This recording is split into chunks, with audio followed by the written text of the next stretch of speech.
Om Namo Venkatesaya. Shuklam Bharadaram Vishnum Shashivarnam Chaturbhujam Prasannavadanam Dhyayet Sarva Vignopashantaye Yasyadvarata Vaktradyah Parishadhyah Parashatam Vignam Nignam Dishadatam Vishwaksenam Tamashe Vyasaya Vishnu Rupaya Vyasa Rupaya Vishnave Namo Vai Brahma Nidaye Vasishtaya Namo Namaha Lakshmi Natha Samarambam Natha Yamuna Madhyamam Asmadacharya Paryantam Vande Guru Paramparam Partaya Pradibodhitam Bhagavata Narayanena Swayam Vyasena Gratitam Purana Munina Madhye Mahabharatam Advaitamrita Varshinim Bhagavatim Ashtadashadhyayinim Ambatvamanusandadami Bhagavad Gite Bhavadveshinim Sarvopanishado Gavo Dogda Gopalanandanaha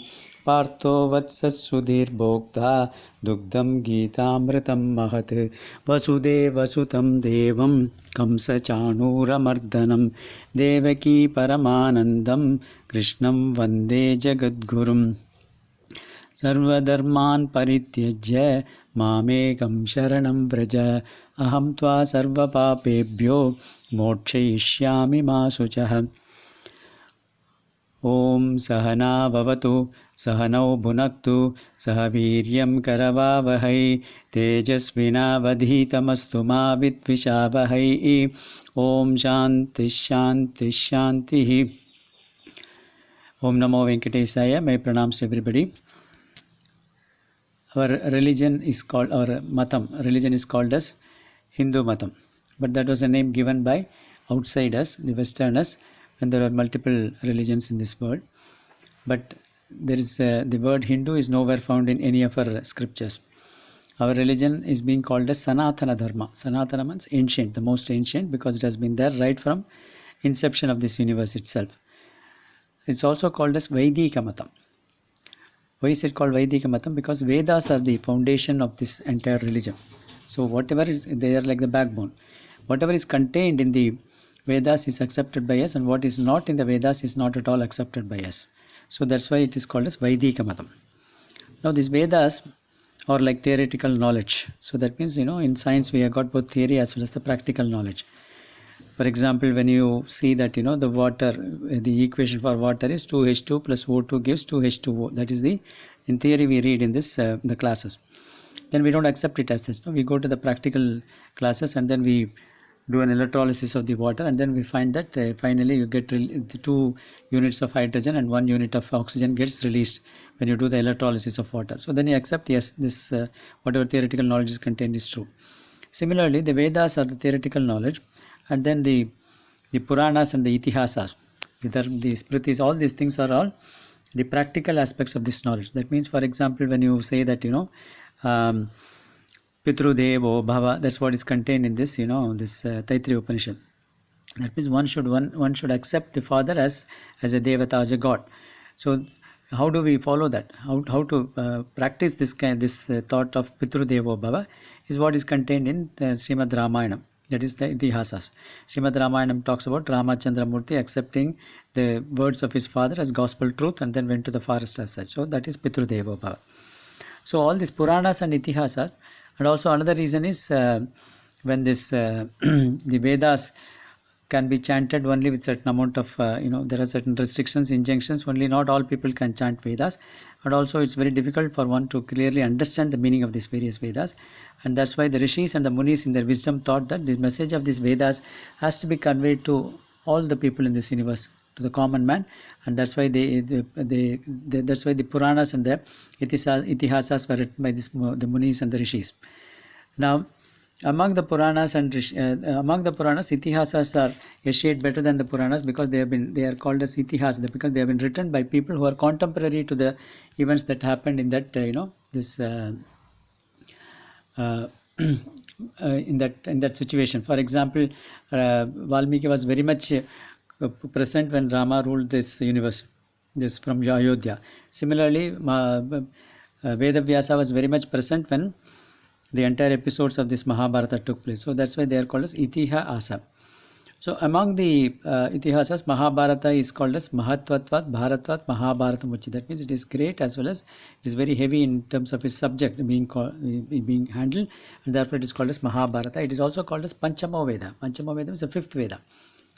So that means uh, whatever is contained in the Vedas is contained in the Mahabharata, and it is being said that what is not contained in the Mahabharata you cannot find it in any other scriptures.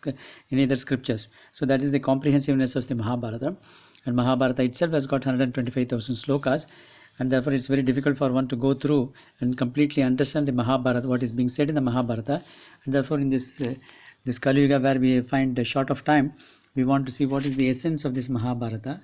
If you find that, if you filter this Mahabharata, you will find that Bhagavad Gita and Vishnu Sahasranama are the two things which come out standingly clear as the essence of this Mahabharata. And Mahabharata and Bhagavad Gita is the subject that we are going to talk about in the next few months. So this Bhagavad Gita was given by Bhagwan to Arjuna himself. In fact, in the different scriptures, it is being said that what is the essence of the various texts. For example, it said that Vedesha Paurusham Suktam. Among the Vedas, the Purusha Suktam is the most important. Dharma Sastreshu Manavam. That means among the Smritis or the Dharma Sastra, which talks about the various things about the various dharmas, the Manu Dharma, Manu Sastram, Manu Smriti is said to be the important thing among that. Bharate Bhagavad Gita. In Mahabharata, Bhagavad Gita is said to be the most important thing, apart from, of course, Vishnu Sahasranamam. And Puraneshu cha Vaishnavam. Among the Puranas, Vishnu Purana is said to be the most important Purana, because that is where the various tattvas are being discussed. In fact, Adi Shankar Bhagavad Padal and Ramanujacharya quotes extensively from Vishnu Purana in support of their, the commentaries on the Brahma Sutras. So, Mahabharata, the Bhagavad Gita is one of the important essence of the Mahabharata. And Mahabharata contains the Bhagavad Gita is contained in this Bhishma Parva, so which is the sixth Parva, that is the Adi Parva, Sabha Parva, then Vana Parva, then Virata Parva, Udyoga Parva, and then Bhishma Parva. So Bhishma Parva is the Parva where the Bhishma is the commander in chief for this the Kurukshetra war. So there the Bhagwan, when Arjuna comes into the battlefield, with a lot of pride, saying that we don't need many days to gain victory over this Kauravas. In one day it is sufficient for me to do that. With such kind of proud and haughtiness he came to the battlefield, when then finally he completely broke down when he saw all the people on the other side. And that's where the Bhagwan comes in and then gives advice to Arjuna as to what is Dharma was, and that's what is being contained in this Mahabharata and contained in Bhagavad Gita. So Bhagavad Gita is the subject matter of our study in the next few months, and we will take up each sloka by sloka for study of the and then go through the meanings of each of these slokas. It may take, even because the Bhagavad Gita contains 700 slokas, almost 2 years it may take us for us to complete, but then we will make a humble beginning, and with the grace of Bhagwan we will definitely be able to complete the entire Bhagavad Gita as such. Now, before we start any Bhagavad Gita, so there are certain few dhyana slokas which are contained in the Bhagavad Gita. So from the next session onwards, we'll first go through the dhyana slokas and then take up the subject matter of Bhagavad Gita as such. Om Namo Venkatesaya Vasudeva Vasutam Devam Kamsa Chanura Mardhanam Devaki Paramanandam Krishnam Vande Jagadgurum.